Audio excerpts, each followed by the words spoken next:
Hello there, everyone. Welcome to the Unapologetically Badass podcast. Hello, Sarah. Hello, Sierra. I am really excited. We're really excited to have Sarah Pashniak here. We're going to talk about sleepless nights to thriving days. Wait till you hear her story about healing and resilience. It was so powerful to get to know more about her, and we're just so excited for her to share her story. Sarah, I'm just going to jump in rather than me reading your bio. Why don't you tell them a little bit about you, who you are, and we'll dive into all of the good stuff. Let's do this again. Oh my goodness. We're so excited. Not everybody. Here, What's happening? I'm sorry. Don't worry. Not everybody even watches the podcast. Those that are listening, the lighting went out. Okay. Hello. My name is Sarah Pashniak. Where do I even begin? Okay. Well, I am a busy mom to 3 children. My husband and I, we have twin boys who are now 9. But the sleepless nights started 9 years ago. And then we have a daughter who's 5. So I'm not in that stage anymore, but I very, very much remember that phase. And I was very much impacted by that phase, which inspired me to become a sleep consultant. And I have now worked with over 500 families, and I absolutely love it. But I am here today to talk about some mental health, kind of that side of the story, right? Yeah. So, when we had chatted on the phone, we talked about how, growing up, I was always kind of more prone to anxiety and depression, that sort of thing. Mm-hmm. But after the birth of our twin boys, I really struggled with postpartum anxiety and depression. And I didn't recognize it at first, because when you think of, the stereotypical postpartum, what I've heard is that moms don't feel like they're bonding with their infants. They don't want to be near them, that sort of thing. And I didn't have that. I actually had more of like a hyper fixation on them. And they were a month early. So, we'll take that into consideration. But I was so overly worried about them all the time, to the point that I couldn't sleep, even if I wanted to. But typically one baby would be up while the other one was sleeping. And then it was like they would high five and switch roles. So I really wasn't getting sleep, and my mental health was deteriorating. And so that's kind of why I didn't really recognize the postpartum depression. But I did, talk to my doctor, got on some good medications, which helped. But if you're not getting good sleep, you can't feel like you're thriving. You can't feel, in my opinion anyways, and in my experience, you just can't really feel like yourself. So, when the boys were about 4 months old, I read a few books. At that time, there really wasn't sleep consultants. Like, it just wasn't that much of a thing. And the advice I was given, was like, keep them up all day and they'll sleep all night, which is the worst advice. So, I kind of got them sleeping decently anyways. And so I was, at least had to get a break at night, where they weren't up all the time. But I still was struggling with sleep, still, struggling with mental health. But it did get a lot better when the boys were sleeping. So I continued to see a therapist, continued with my medication, and I felt pretty much, what I thought, back to normal. Then, fast forward a few years, and we were just thinking about having another baby, but I was really nervous about that, because it was, that time was very challenging. And even though we got through it, it was hard on our marriage. It was hard on everything. But were you teaching? Were you teaching during this time? Yes. So I was teaching kindergarten. So, spending my days with 5-year-olds, like a class of 25 5-year-olds, and then picking up my twins from the day home and coming home and parenting little baby. And I'm curious, Sarah, like, what kind of communication were you having with your husband? Did he understand, or did you not understand that you were sleep deprived at this time? I definitely understood that I was sleep deprived, but I think I underestimated how much that played a role in how I was feeling emotionally, because people always say, oh, I'll sleep when I'm dead, or things like that. Sleep isn't really valued as much as it should be. It's getting better. But, and my husband, I did try, I tried to explain things, but he's kind of like, he doesn't have the same emotional kind of like Mm-hmm. ups and downs that I can have. He's more like stable, which is great because we need that. But you know, like when I'd be upset, when I was crying, he's a fixer, and it was really hard for him to not being able to fix things. And so Yeah. had the conversation of just like, I need a hug and just tell me everything's going to be okay. You know, you don't have to fix things. Just check in with me and give me a hug, that sort of thing. So yeah. And that was good for our marriage because we were communicating really, you know, it forced us to communicate really well. And one other thing that is, you know, kind of interesting in this story is my husband and I were dating for 10 months when we found out we were expecting twins.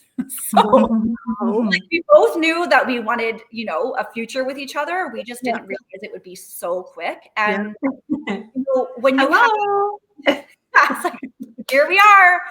So it was a really abrupt kind of, you know, we were in the honeymoon phase, having a great time. We had the summer that we met, we had 13 weddings. So, you know, there was lots Oh my gosh. So that's probably how this happened. And then it was all of a sudden like twins, right? So you went from like fun to like, and when you have, I don't want to compare having twins to one baby at all, because regardless of the number of babies you have, it is a challenge. Yeah. The added challenge we had is just that we were outnumbered, or I was outnumbered, right? So it's like, I don't physically have enough hands for all these things. So we had to communicate really well. So obviously there was some growing pains with that, but it really did strengthen our relationship. So he tried his best. We'll say that he's not, you know, super empathetic or sympathetic even really, but he tried his best, and he's getting better. And then, so then 5 years later, or I guess 4 years later, we had another baby. We had a little girl, and she needed to nurse all night long. Like my poor dry nipples, I tell you, she just like, oh my God. Stay off of mommy. Nonstop, like 30 to 45 minutes. I'd have to nurse her, if not all night. Like I slept like, and I know it's not safe, but I slept in a king size bed, like a king bed in the middle with pillows under my arms just to like hold her up so that she could keep nursing all night. And I really wasn't sleeping because I was so paranoid again, right? So then the sleep deprivation started to, you know, make its way in. And again, my mental health really was kind of going downhill. So at this time, a good family friend was a sleep consultant. So we hired her, and her and I became such good friends instantly. And she helped us with Myra's sleep.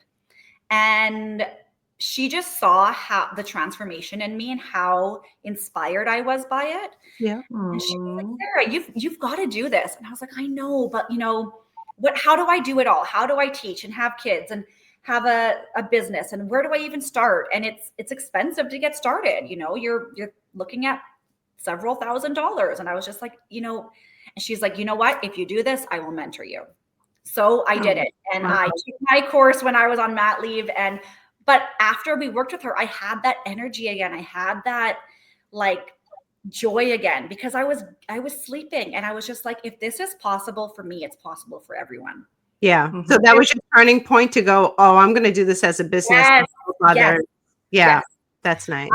So I launched my business. I was full in on that. And then, you know, after my mat leave, I went back to teaching. And, you know, I have ADHD. So I was like, you know what? Add another ball to juggle. I can do it all. So I thought, right? But we can't do it all. Yeah. I had to learn the hard way. And the hard way that I learned was through burnout. And so, you know, the thing about burnout is you don't really always see it coming, because that's just the way you are. You're an overachiever. Yeah. Let's do this. Like I always say, like I was a human doing at that time. So I was doing that. It was so busy. And I started looking back now, and it took me about a year to kind of realize it. It was very much intense anxiety, but it manifested physically for me. So I was having it felt like I was like having a heart attack. But it actually just felt like an elephant sitting on my chest. So I go to the emergency room, you know, I was like, I can't breathe. And this is during COVID, right? This is kind of when, you know, for everyone hit the fan. And for me, it really did hit the fan. So a lot of physical symptoms, a lot of pain in my body. So like a lot of neck pain. My shoulder developed this huge kind of like lump on it, lopsided. I was like, my like shoulders were like this, and just so much, I was in so much pain all the time. And that was my body's way of communicating to me and being like, stop, you're pushing me too far. Yeah. But I didn't recognize that for a while, quite a while, And but I think also, Sarah, like if people don't understand, like you might just think it's something wrong with you. Like I slept wrong, and then it goes on longer and longer. Yeah. Because if people don't understand anxiety, then they're never going to recognize that they have it. Totally. And when it's physical like that, you think, like, I thought that I had something wrong with my lungs. So I was seeing lung specialist. Then I was like, okay, it's something with my heart that, right. I couldn't grasp that it wasn't something physically wrong with me. And there was nothing wrong with me. It was just years and years of not listening to myself, and some of these, I have to congratulate these parents that I work with, because they're realizing like this isn't okay for me, and they're reaching out for help. So yeah, it was a really challenging time for me. And because the anxiety went on for so long, a deep depression sank in. And the anxiety it was so bad that I was like shaking.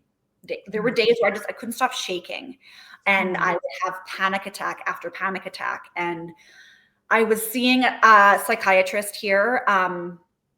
And I think he was just, it was again during COVID. So there was nothing in person. It was a 2-minute phone call. It was like, oh, you know what? I think you've got bipolar. And I was like, oh, wow, really? Okay. I've never heard that before, but at this point I'm just desperate. Right. Yeah. He's, prescribing me Ativan 100 at a time. And he's putting me on all different medications. And I was just all over the map. And I think it's easy for doctors to do that without getting to the root cause of what's going on with somebody. They're, unfortunately not all of them, but if you don't advocate for yourself, we talked about this, several times, Sarah and I, as far as, people just taking prescription medication as like this Band-Aid without getting to the real issue of what's going on. Yeah.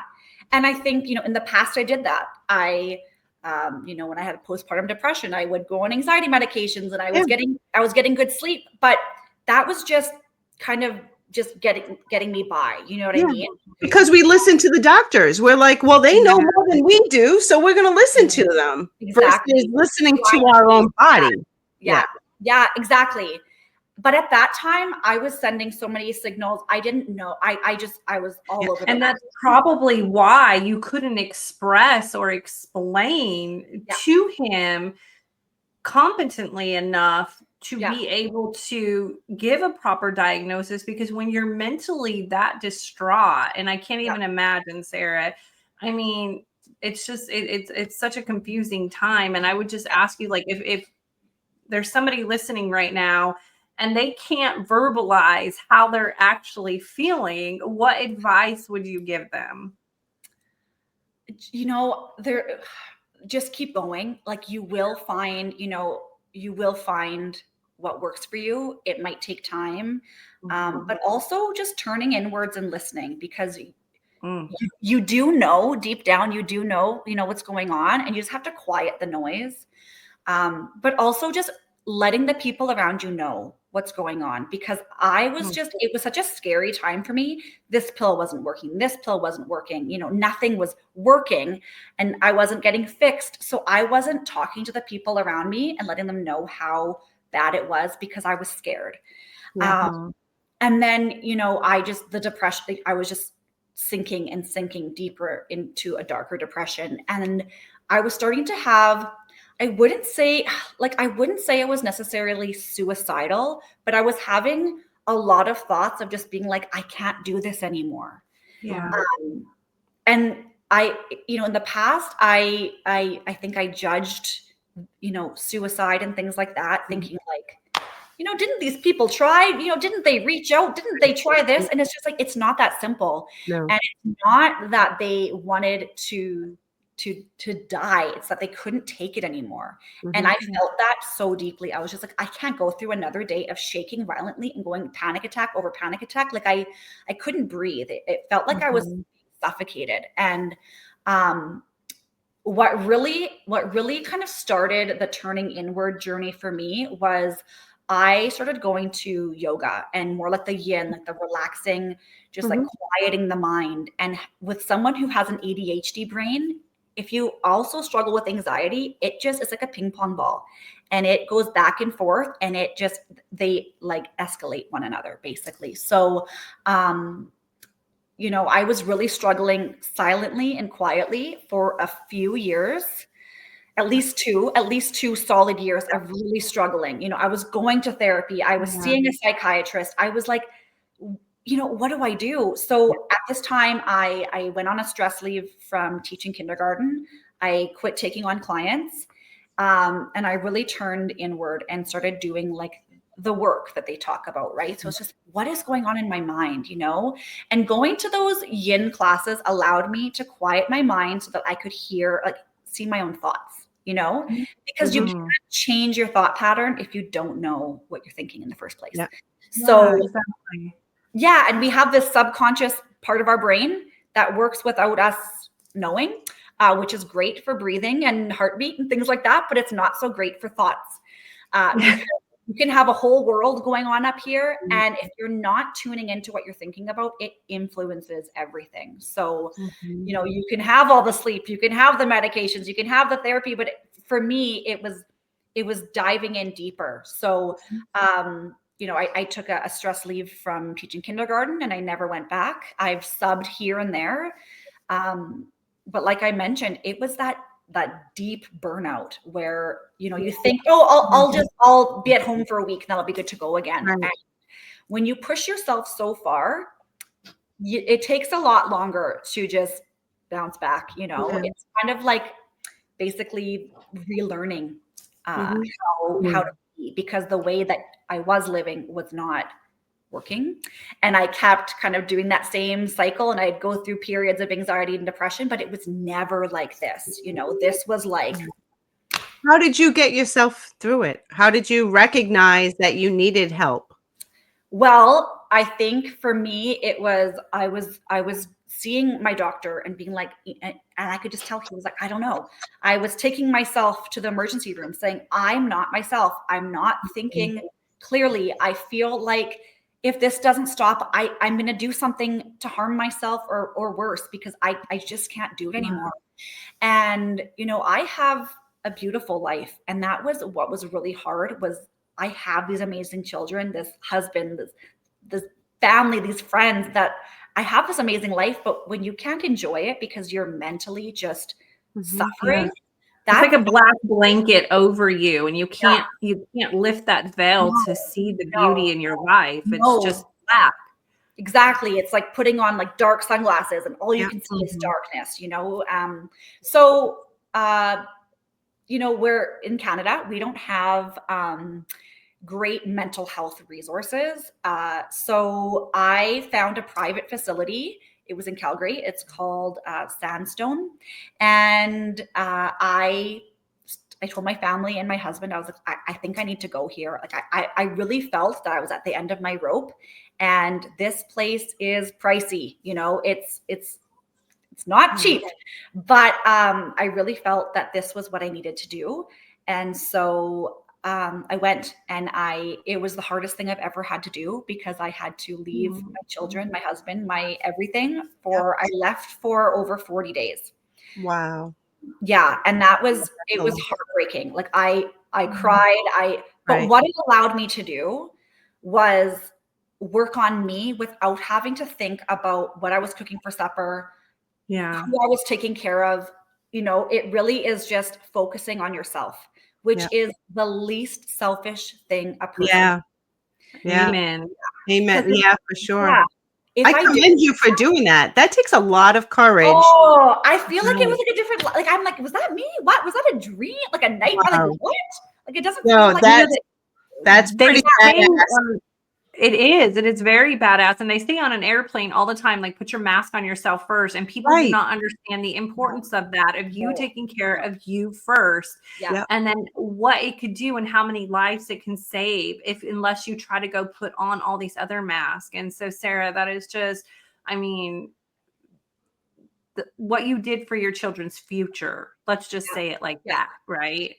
And I had a lot of guilt, initially. And since then I've worked through that. At least I think I have, because and they were a lot younger. So the boys would have been 6, 6, and Myra was 2. So I don't think they remember it anymore. And, kids at that age, they don't understand the concept of time. So I was gone for 42 days, and to them it seemed like a long time, but it was busy. It was summer. They were at the lake. They were at the fair. They were doing fun things. And I'm so lucky to have the support that I have, who, helped with the kids while my husband was working and all that. But it did take a lot of bravery, because when I left, I didn't know if this place would be able to help me or not. I knew it was a big financial burden on my husband and I, but I didn't see another way. And so, and I think too, with mental health, it's something you can't see, if it's a heart condition, there's an EKG, people can show you what's happening. So people can grasp that. But when it's mental health, it's kind of like this whole thing of oh, well, I don't know, just figure it out. But it really, your brain, that is responsible for how you view the world, how you see everything, how your body reacts. When you are in that fight or flight, you just feel threatened, even though there's not a threat. It's just this, your heart is racing. You just can't think properly. It's so hard to explain to someone, but it is an invisible disease. And because of that, people don't always understand, and I know that I did have some people who kind of maybe thought what I did was selfish at first, and they have majorly come around, because I think they realized just how much I was suffering silently. And also when I came back, was I fixed, in quotation marks? No, of course not. That really was the start of things in a lot of ways. It was detoxing from the Ativan that my body was addicted to. It was detoxing from medications that weren't for me, like the bipolar medications, and it was getting on the proper medications. But that takes time. It takes, sometimes 6 weeks for things to kick in. And then the psychiatrist there would have to see, okay, this is working, this isn't working, so it is time. It really tests your patience, and your patient, you grow so much. But it was the hardest time of my life by far. And I'm glad that those days are behind me, but I'm not saying that, it was a breeze by any means. When I came home, it was almost hard to adjust back to reality again. We're in this bubble. It's great. You can do the healing, you can work on yourself, you can get the, all of that, you can really focus on you. But when you come back home, that's really, where it kind of starts in a lot of ways. So, well, because your family they're continuing to live, they're doing their routine there, and now you're gone for 40 something days, and now you're putting yourself back. They're doing it, and now you're wait a minute, right? I'm still working on myself, but I'm here with you. That had to have been a transition. And I still was feeling a lot of those anxiety symptoms. I was still the medications were still doing their thing. I was and where I went, there was a lot of therapy. It was amazing. It truly was. I do believe that it saved my life in that very critical time. I did the other work and my family and things like that. But that place, when it's kind of like an emergency situation, they saved me then. Were there any specific lessons or tools that you learned during that stay that you brought back home? Or things you use today, in situations where you find yourself maybe because it's always a work. It's always a progress, always a work right? in progress. Always be. So is there any tools like that you still use to this day? That's a really good question. Not that I can think of off the top of my head from there. Like, I think the biggest thing I got there was the time and the space, seeing an amazing psychiatrist who was able to, like, you know, give me the diagnosis. And he said, this is like one of the most extreme cases of anxiety and depression he'd seen. So, but he was able to tell me, and then he also kind of got the ADHD train going for me, which I didn't, know that I kind of, I think as women, sometimes we can mask those ADHDs, because I was a good girl in school. I wasn't the kid bouncing off the walls, but internally, right? It's the brain to me. That's the ADHD, right? So, so that was the biggest piece there. But when I came home, I really dove deep into spirituality and, like, what is the purpose of all this? Because I don't believe we're here to suffer. I do believe, though, that we are here to learn lessons and support others. So just like when my babies weren't sleeping and I learned all these things and I now have helped over 500 families, I had to go through that. So who knows where that will take me down the road. At the very least, I have learned so much, how to have compassion for people and how to have empathy and sympathy. But Sarah, you didn't know, it's not just you, but think of all the supporters of you, what they have learned. Sometimes it's those that are around you, like even the ones that you said have come around a big way. Yeah. Your bravery in this has like probably taught them, to have an empathetic, sympathetic heart. And I think that is incredible.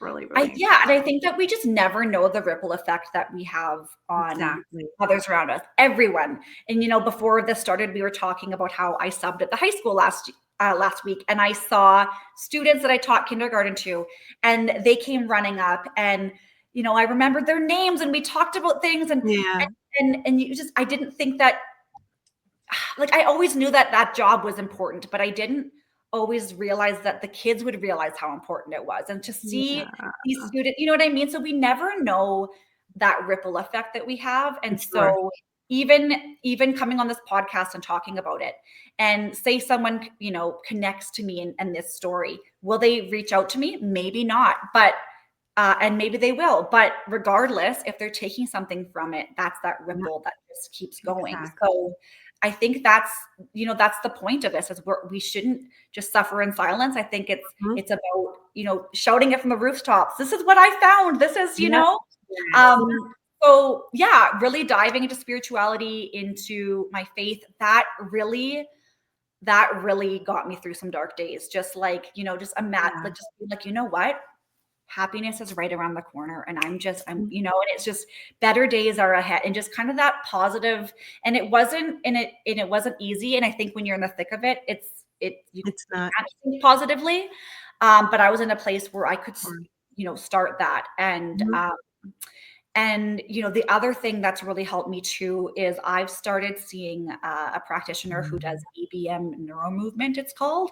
And it's really it helps with a lot of the pain, because when you're feeling a lot of pain, that vagus nerve gets pinched and your body's sending those panic signals, right? So I've worked with her, and it's kind of like a retraining of the brain. And that's interesting. Majorly, like I did the work. I got to a place where I was like, you know what? I'm doing pretty darn good. And then I met her, and it's been like this. And then I had my surgery. And of course, whenever you have trauma like that, you do have regressions. But if your nervous system is calm, you can, I say after my sessions, I'm like, anything is possible, because when you felt a dysregulated nervous system, I know what that feels like. I think a lot of us do. And I really felt that for a long time, like the panic attacks, the doom and gloom, the not seeing a way out, the desperation. But on the flip side, when your system is calm, that's where the joy comes in. That's when you can really see the light and feel the light. And so, I've done a lot of things to help myself, and it's been time consuming and energy consuming, and and it's, you know, it's cost a lot of money, you know, Right. but you're worth it. Worth it. We're worth it. That's the thing, is we are worth exploring opportunities that will help us feel good. And whether that's talking to somebody, whether it's putting ourselves into, we talked about, Sierra and I were talking about this, putting ourselves into our own timeouts. And to me, that's kind of what you did. You put yourself in a timeout where you're like, I need to take care of me. So this way here, I can better serve my family and others and inspire others. And don't you find with sharing your story, your struggles, that in of itself is therapeutic? Whether one person hears it, or like you said, even as a teacher, your students coming up to you, they remember you, you made a difference in somebody's life. So knowing that you're sharing your story and knowing that perhaps this is going to impact somebody else, like you said, whether or not they reach out to you, but they may be inspired to self-reflect. They may be inspired to then say, well, maybe I should, you know, I'm going to give myself the okay to go seek help. And just keep trying. You know, if I would have stopped after that first psychiatrist, I don't know where I'd be. For sure. And the damage that could have been done to your children. Because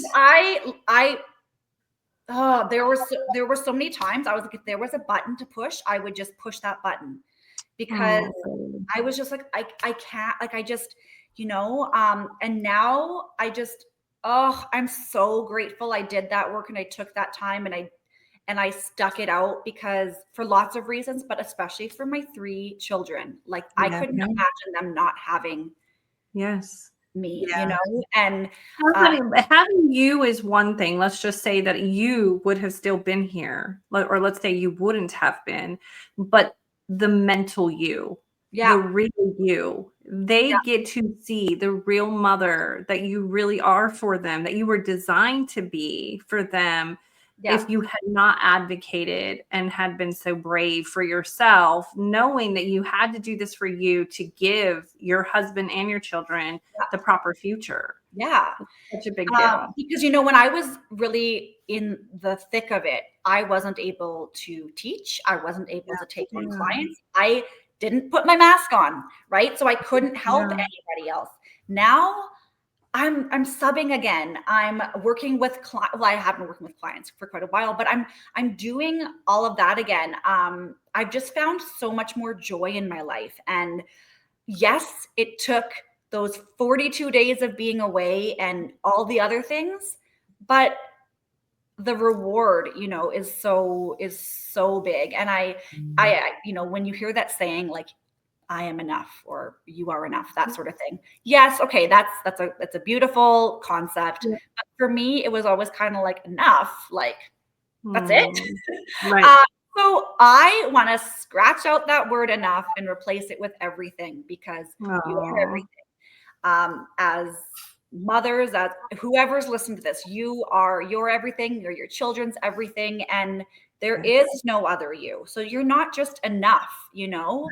So you're worth getting the sleep support. You're worth seeing a therapist. You're worth whatever else it takes to get you to that place, because you are everything. So, and so that guilt, that any guilt that I kind of had about being gone for that amount of time, I really had to replace that with that idea, right? And my daughter or my sons ever struggle with anything down the road, you're equipped now. And I want them to know that, you know what, if it was, you know, going to that facility, it was $50,000 that we didn't have at the time, but we figured it out, right? And so some people who, you know, they look at the money, you know, and I get it, times are tough, like, you know, but let's not so much look at that. Let's look at the value that it adds to your life, because kind of like going to college. You spend $50,000 on college, but let's look at the value of what you may get at the end of it. But a life-saving alteration that will change the trajectory of your future is all you have to say, or it should be. Yeah. And, I remember when I was talking about this with family and friends, and some people kind of were, a little like, what are you, that's a little, that's a little selfish maybe. Right. But then I think, okay, if I had cancer and I found a facility, right? Exactly. Would people have that same attitude? The answer is no, they wouldn't. They would. Very good point. You know what I mean? And so that's what I struggled with so much, was just like, just because you can't see it doesn't mean it doesn't exist. Right. But the flip side is also true. The spiritual world, right? Just because you can't, to me anyway, this is my belief, just because you can't see it doesn't mean it exists. So if you let love and light in, you'll feel it more. Yeah. And so that really helped, combat some of that, when I got out of the facility, was really just like letting that love and light pour into me and feeling it and just imagining what it would feel like to feel happy. And even if I only felt it for a moment, I felt it. Yeah. And it opened the window, right? When I was in this facility, I had a good friend there, and he talked about the window, right? He's like, oh, because he had struggled with depression, and he had a really bad, series of that, I don't know, like 20 years ago. And he was talking about how there were days where the window would open and he would feel like he'd smile or whatever. And he's like, the window will probably close, but then another window will open, and gradually just more windows open. And so it's just finding that window. Yeah. And so for me, it was even just like imagining, what would it feel like to feel calm and happy and joy? And like I said, if you even feel it for just a moment, you're opening the very first window. So that's a beautiful way of looking at it, for sure. That's beautiful. What advice would you give if somebody's listening to this and they're struggling, they're at a low point? What advice would you give them?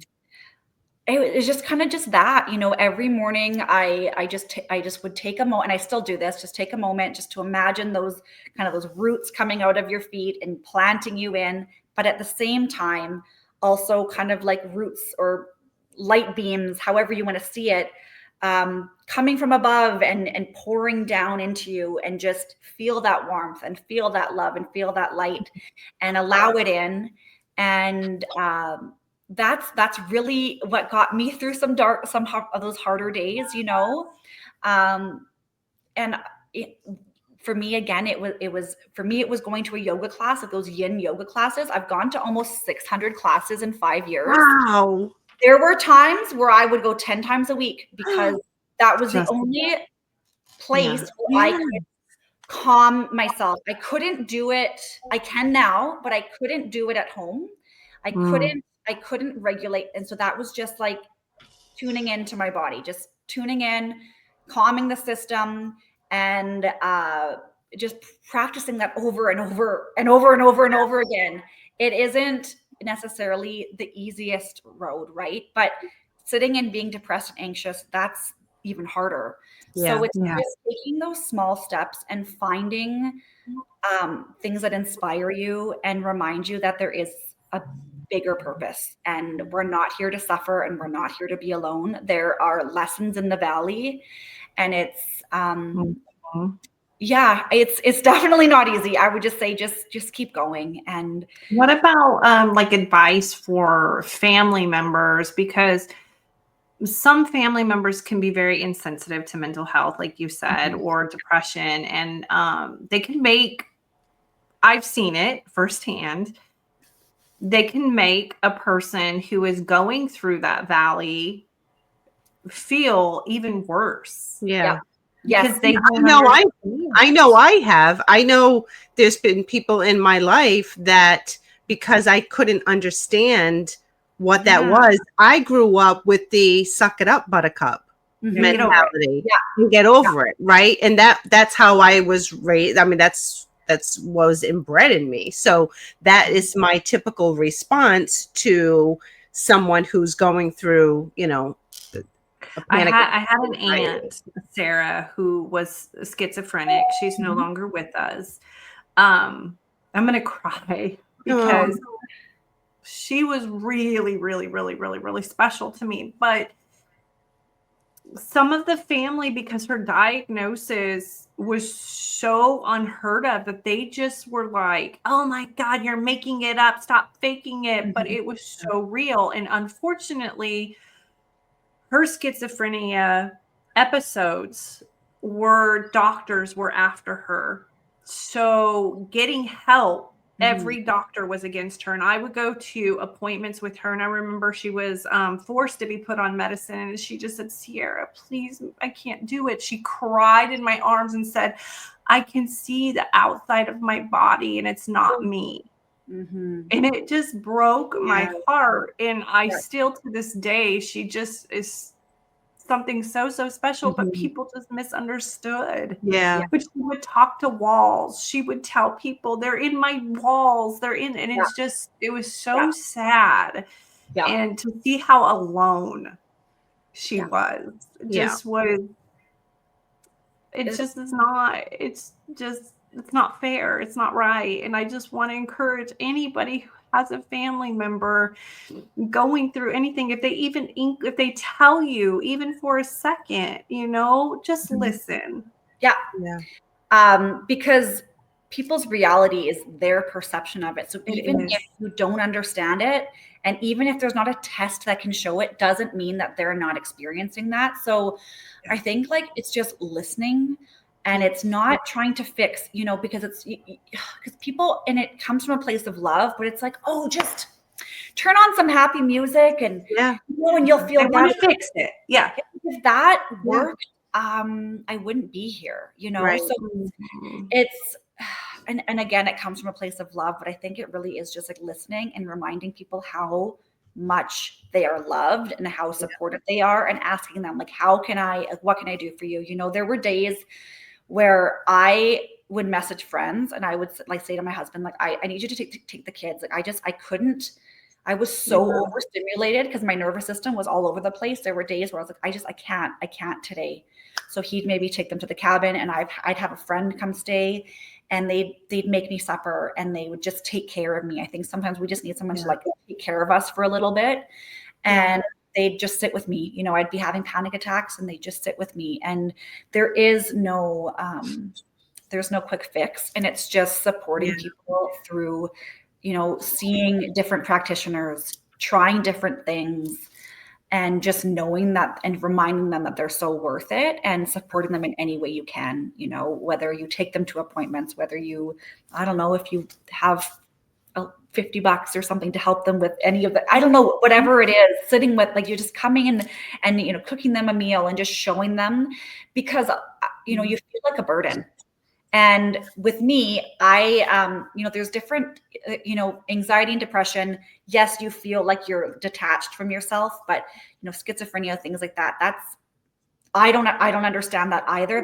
I think that's next level as well. But regardless, you feel like a burden because maybe people financially have to take care of you, or maybe you're just, you're not the person you used to be, or whatever it is. But, just being there for them. And, one of the biggest steps is to be proactive in a lot of these things. And so again, I come back to the people who reach out to me for sleep support, because it's if you let anything go on too long, it takes longer to come back from it. It costs money. It takes more energy, all of these things. So it's identifying, okay, how can this help? And just making sure that you're worth it.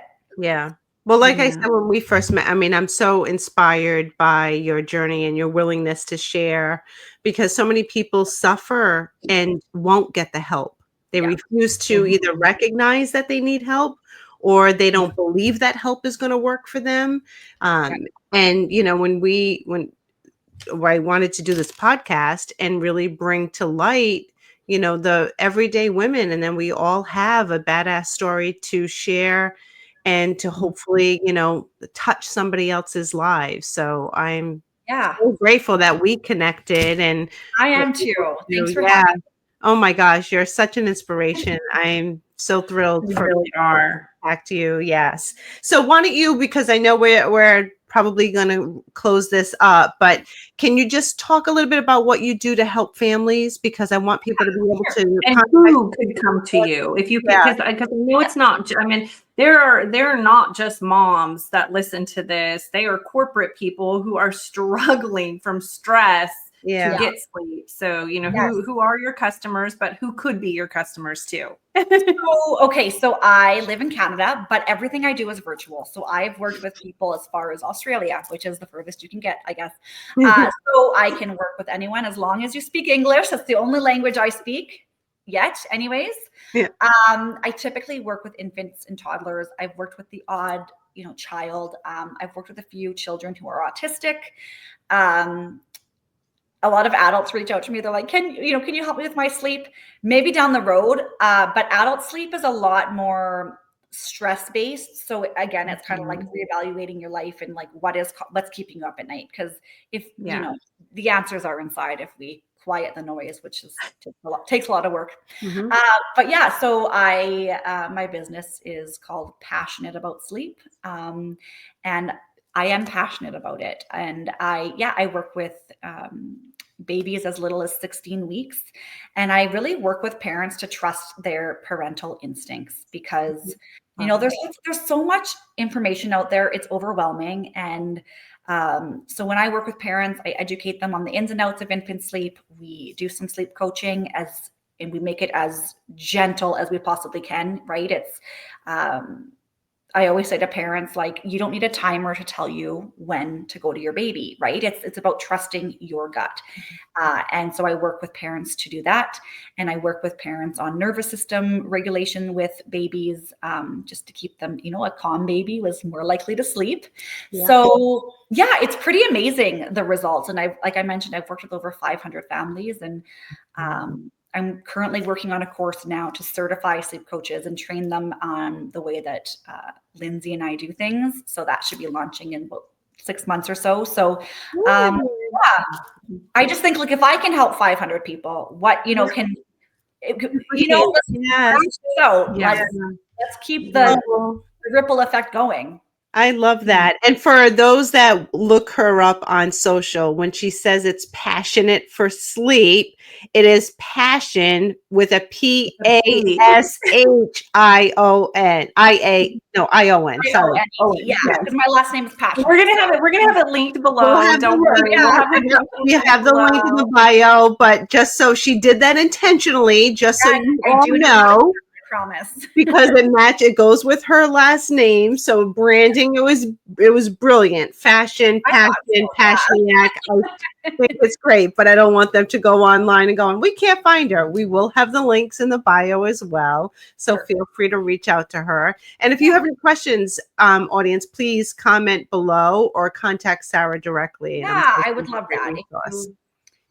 Yeah, we all want to know, like, how do we get better sleep? And so I think you answered it. You're like, it's inside you. It is. Quiet it, girl, and shut up. But if you're menopausal, good luck with that. Oh man, there's so much that can, like hormones and it all impacts sleep. We know.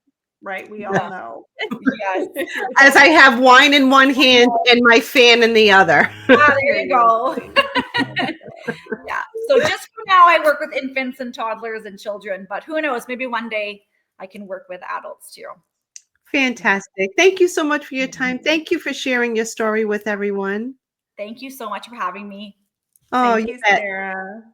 Bye, all. Stay unapologetically badass and stay tuned for more. See you next week. All right, queens, that's a wrap for today's episode. But before you hit pause, let's talk about you and how we can help you slay every part of your life. If you're ready to feel fabulous and look like $1,000,000, I've got you covered with my badass queen coaching, sparkling touchstone crystal jewelry, and Bella Grace collagen, because glowing skin and a sparkly vibe, that's a power move. Check it all out at ReneeCarbonFleming.com. And my co-host Sierra, oh yeah, she's bringing the heat too. Not only is she rocking Bella Grace collagen for her glow game, but she's also the queen of chic with her fabulous clothing boutique. From boosting your wellness to leveling up your wardrobe, Sierra's got the magic to help you shine inside and out. Check her out at Linktree/Sierra Weiner 7. So here's the deal.